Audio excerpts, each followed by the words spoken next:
नमस्कार दोस्तों, स्वागत है आप सभी का। इस वीडियो में हम भारत के पहले बायो विलेज के बारे में बात करेंगे। हम बात करेंगे कि बायो विलेज है कहाँ पे, कौन सी स्टेट में है, इसके क्या करैक्टरिस्टिक्स हैं और इसके क्या बेनिफिट्स हैं और किस प्रकार से ये जो बायो विलेज प्रोजेक्ट है ये हमारे सस्टेनेबल डेवलपमेंट गोल्स को अचीव करने में हमारी मदद करेगा। तो आप इस वीडियो को अंत तक देखिएगा और अगर आप चैनल पर नए हो तो सब्सक्राइब अवश्य कर लीजिएगा। चलिए शुरुआत करते हैं। त्रिपुरा गवर्नमेंट ने हाल ही में दासपरा विलेज में भारत का पहला बायो विलेज सेटअप किया है। बहुत इम्पोर्टेंट है। सबसे पहले भारत का पहला बायो विलेज कौन से विलेज में सेटअप किया गया? दासपरा विलेज में। कहाँ पे? त्रिपुरा में, त्रिपुरा गवर्नमेंट के द्वारा। अब देखिए, ये जो कंसेप्ट है बायो विलेज 2.0 का, इसको भी त्रिपुरा स्टेट ने ही डेवलप किया है रिकॉग्नाइज करने के लिए one of the best practices to attain sustainable development goals. यानी कि हम सस्टेनेबल डेवलपमेंट गोल्स को क्या क्या करके अचीव करें। सबसे पहले बात करते हैं सस्टेनेबल डेवलपमेंट गोल्स की। आप जानते हैं कि इससे पहले मिलेनियम डेवलपमेंट गोल्स हुआ करते थे, उसके बाद 2015 से सस्टेनेबल डेवलपमेंट गोल्स की शुरुआत हुई जिसको हमने अचीव करना है 2030 तक। अब देखिए, सस्टेनेबल डेवलपमेंट गोल्स को हमने ऑलरेडी एक अलग वीडियो में कवर किया है। इंडियन इकोनॉमी के पर्सपेक्टिव से काफ़ी इंपॉर्टेंट टॉपिक है, आप इसको जरूर देखिएगा, लिंक मैं डिस्क्रिप्शन में दे दूंगा। तो सस्टेनेबल डेवलपमेंट गोल्स को अचीव करने के लिए हमें क्या क्या करना पड़ेगा, क्या क्या बेस्ट प्रैक्टिसेस हैं जिसको हम यूज़ करके सस्टेनेबल डेवलपमेंट गोल्स को अचीव कर सकें।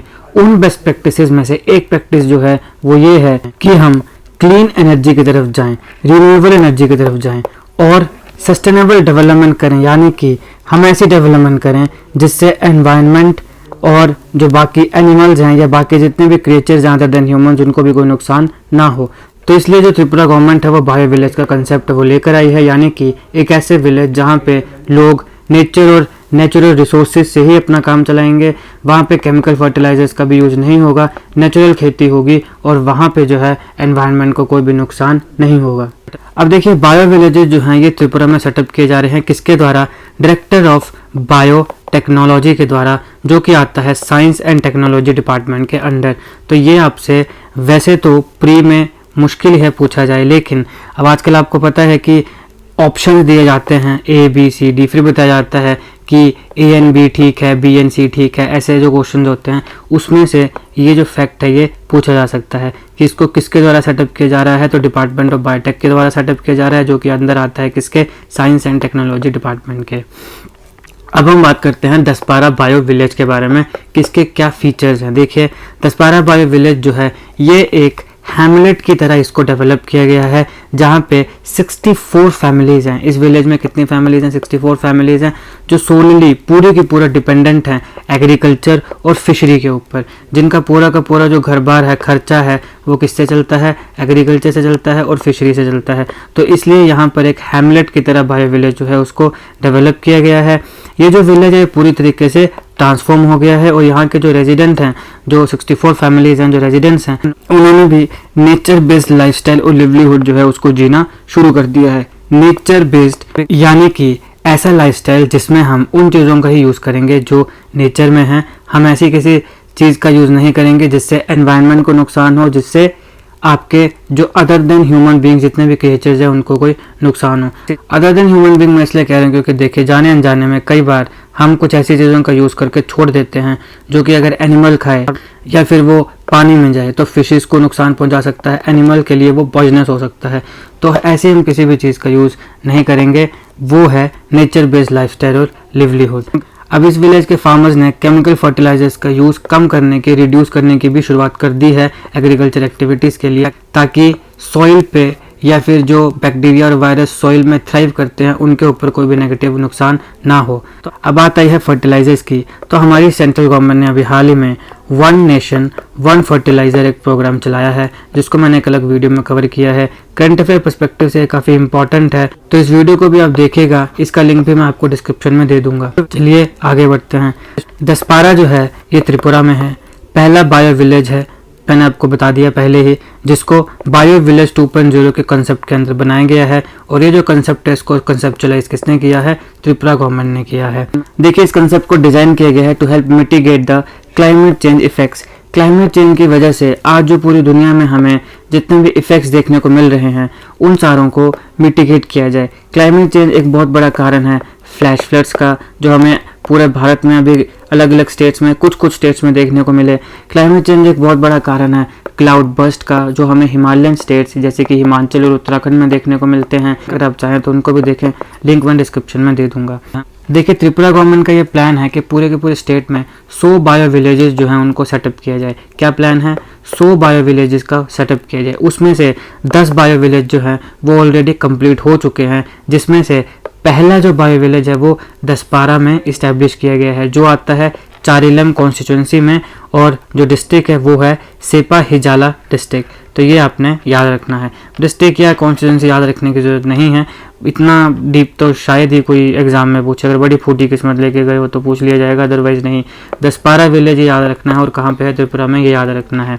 देखिए, बेनिफिट्स क्या हैं बायो विलेजेस के, क्यों इसको बनाया जा रहा है और क्यों इसको और ज़्यादा बनाया जाना चाहिए। देखिए, सबसे पहला आता है to ensure the total socio economic development of rural communities. अब देखिए, इंडिया में जो रूरल कम्युनिटीज़ है वहाँ पे बहुत से पॉपुलेशन है जो एग्रीकल्चर में डिपेंडेंट है, और हमारी इकोनॉमी बहुत हद तक डायरेक्टली इनडायरेक्टली एग्रीकल्चर ही इकोनॉमी है।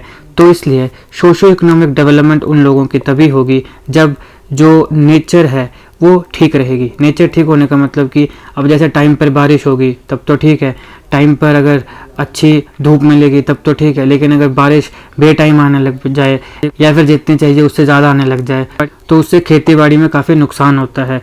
आप में से जितने भी लोग कभी ना कभी अगर एग्रीकल्चर से जुड़े होंगे तो उनको इस बात का समझ में आ रहा होगा कि कैसे उनको, हमारे किसानों को नुकसान झेलना पड़ता है।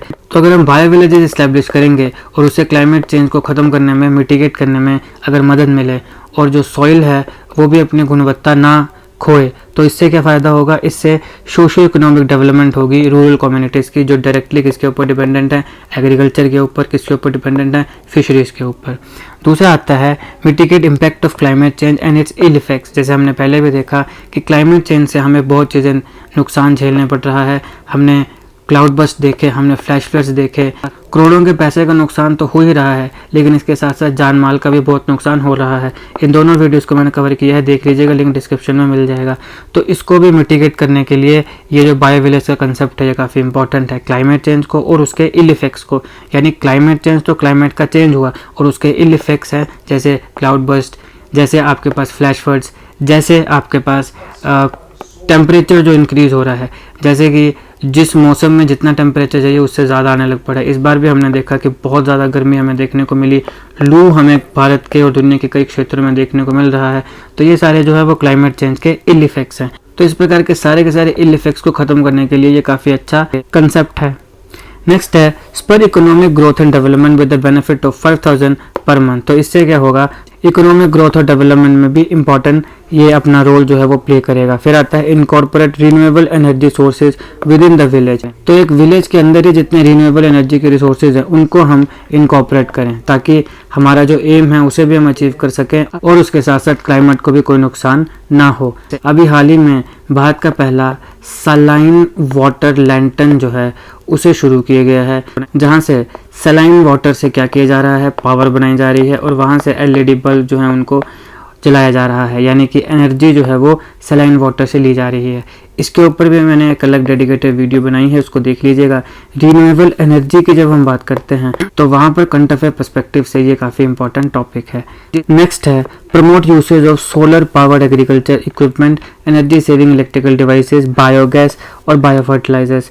तो जो सोलर पावर से चलने वाले एग्रीकल्चर इक्विपमेंट्स हैं, जो एनर्जी सेविंग इलेक्ट्रिकल डिवाइसेस हैं, यानी वो डिवाइसेस जिससे एनर्जी सेव हो, जहाँ पे जिनको यूज़ करने के लिए कम एनर्जी लगे। फिर बायोगैस है, बायो फर्टिलाइजर्स हैं, इन सारों का यूज़ जो है उसको प्रमोट किया जाए, बढ़ाया जाए। फिर provide sustainable livelihood and food security. इससे क्या आएगा? Food security. देखिए, क्लाइमेट चेंज अगर मिटिगेट हो जाता है तो इससे फूड सिक्योरिटी में जो खतरा इस समय बना है वो नहीं रहेगा। फूड सिक्योरिटी से मेरा मतलब ये हुआ कि देखिए, अब जैसे पूरे इंडिया में या पूरी दुनिया में जितने भी लोग हैं तो उनके लिए है कि भाई इतने लोगों के लिए इतना खाना जो है वो लगेगा, तो ये खाना उगाना तो पड़ेगा।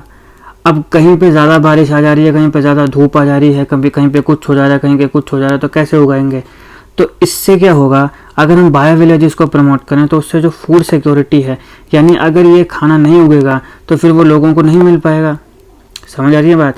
तो इसलिए फूड सिक्योरिटी को बढ़ाना जो है वो ज़रूरी है, ताकि फूड सिक्योरिटी होगी तो फिर हम जो माल न्यूट्रिशन वगैरह चीज़ें हैं उनको भी मिटिगेट कर पाएंगे, ख़त्म कर पाएंगे। माल न्यूट्रिशन मतलब न्यूट्रिशन की कमी, और इसके साथ साथ सस्टेनेबल लिवलीहुड जो है वो भी प्रोवाइड होगा। तो ये भी एक बेनिफिट है बायो विलेजेस का।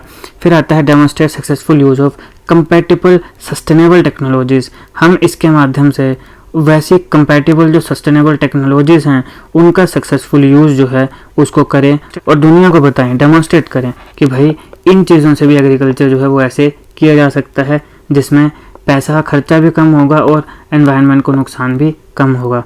फिर आता है enhance the use of biotechnological intervention such as bio fertilisers, bio pesticides, mushroom spawn cultivation etcetera.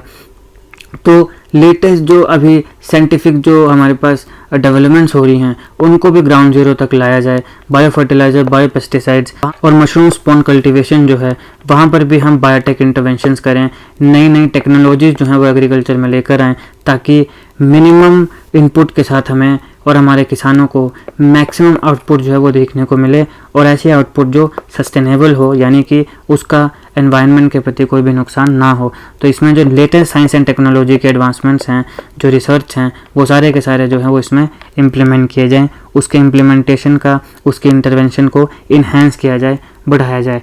तो ये है बायो विलेजेस। कहाँ पे आया? त्रिपुरा में। फिर हमने देखा बायो विलेज जो बना है तो उसके क्या करैक्टरिस्टिक फीचर्स हैं, और फिर हमने देखा कि इसके बेनिफिट्स क्या हैं। तो ये थे इस टॉपिक का एनालिसिस। आई होप आपको वीडियो अच्छी लगी हो। अगर आपको अच्छी लगे तो लाइक करिएगा, शेयर करिएगा, और ऐसे जी के वीडियोज़ के लिए हमारा चैनल सब्सक्राइब करिएगा। Thank you for watching.